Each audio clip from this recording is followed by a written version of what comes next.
pessoal! Olá, estudantes! Tudo bem com vocês? Estamos aqui hoje para mais uma aula de lógica de programação. E hoje o assunto é quentíssimo, um assunto novinho para que a gente comece a estudar e é sobre as estruturas de repetição. Sim, vamos entender um pouquinho mais sobre o que é essas estruturas? Pois bem, repetir, repetir, repetir. Essa tirinha representa um pouquinho disso.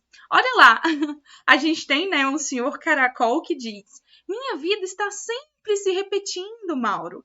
Parece que ando sempre em círculos e volto sempre para o mesmo lugar.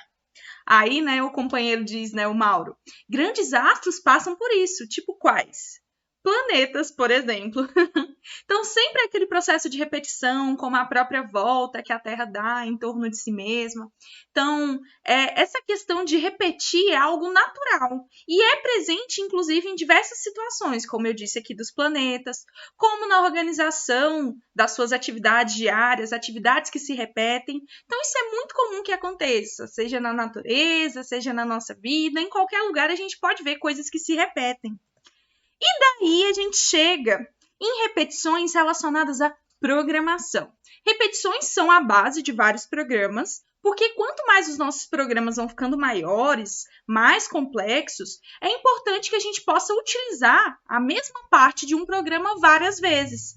Então, dependendo de uma dada condição, eu vou usar uma estrutura de repetição para que eu não possa, para que isso me ajude, a não ter que repetir aquilo, sei lá, uma vez, duas vezes, três vezes, quatro vezes, eu crio apenas uma estrutura que vai repetir a quantidade de vezes que eu desejar.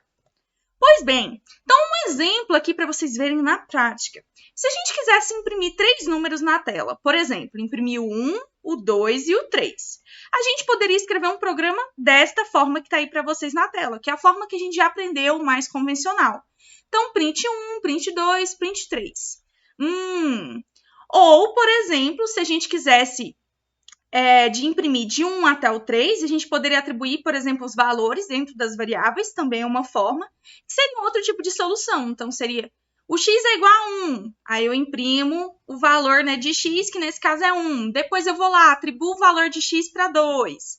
Aí depois, atribuo o valor de x para 3. E assim eu também imprimiria 1, 2 e 3. São duas formas, mas perceba que há um padrão nestes códigos. Vocês perceberam isso? Vou voltar no de lá. Print 1, o print se repete. Print 2 se repete. Print 3 se repete. Nesse aqui, sempre eu atribuo o valor x igual a 1, print x. X igual a 2, print x. X igual a 3, enfim. Nesse caso, para 3 números.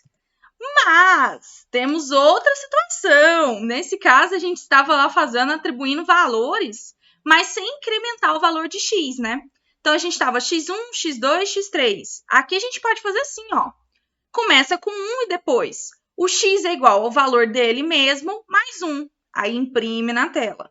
X é igual ao valor dele mesmo mais 1 e imprime na tela. E se a gente parar para pensar, vai também imprimir 1, 2 e 3. Mas, Thalia, tem que ter uma solução. Imagina se eu tivesse 100 números. Então, justamente, se o objetivo fosse escrever 100 números, a solução não seria tão agradável, não seria tão legal, Porque a gente teria que fazer pelo menos o quê? 200 linhas para chegar num resultado. Então, aqui que vai entrar a estrutura de repetição, tá? Sim, os nossos laços de repetição que aparecem para nos auxiliar a resolver esses tipos de problemas. Então, eu poderia escrever 100, 200, 300, 100 mil números, e isso por meio desse padrão que se repete em várias instruções.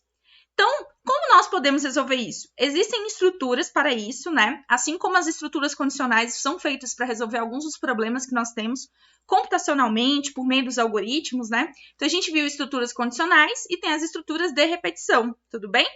Uma delas, que eu vou mostrar para vocês como resolver essa problemática aqui, é o while, que justamente vai repetir um bloco enquanto uma dada condição for verdadeira, tá bom? Então, o que vai acontecer? Sempre a gente vai ter uma condição, que é uma expressão lógica, enquanto, o número for menor do que 4, nós executaremos o bloco de instruções que está dentro do while, Que nesse caso vai repetir enquanto o resultado da condição ser verdadeiro. Então, neste caso, resolveremos este problema, seja para 3 números, seja para 10 números, seja para 100 números, 200 números, 100 mil números, sempre nós vamos resolver esse problema com 4 linhas. Como assim, Thalia? Olha lá o que a gente pode fazer. A gente vai usar essa estrutura, que é o while, e nesse caso a gente começa com o valor inicial, então eu digo que sempre o x vai ser 1, ele começa com 1. E enquanto o x for menor ou igual a 3, certo?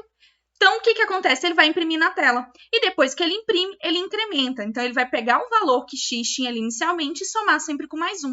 E a cada iteração, a cada vez que vai rodando o nosso laço, ele vai incrementando 1, enquanto essa condição for verdadeira. E quando for falso, ele sai da nossa estrutura, ele sai do laço e encerra o programa. Nossa, ficou fácil, então, escrever 100 mil números de uma vez só, hein? 4 linhas? Então, a execução desse programa é justamente, primeiro, nós inicializamos a variável x com valor 1, depois a gente juntou a estrutura condicional com uma estrutura de repetição. A ideia aqui é que a gente possa entender a condição do while da mesma forma que a condição do if. Como assim, Thalia? É porque nesse caso aqui, se a condição for verdadeira, a gente vai entrar nas instruções que estão dentro do nosso bloco, enquanto justamente aquilo for verdadeiro.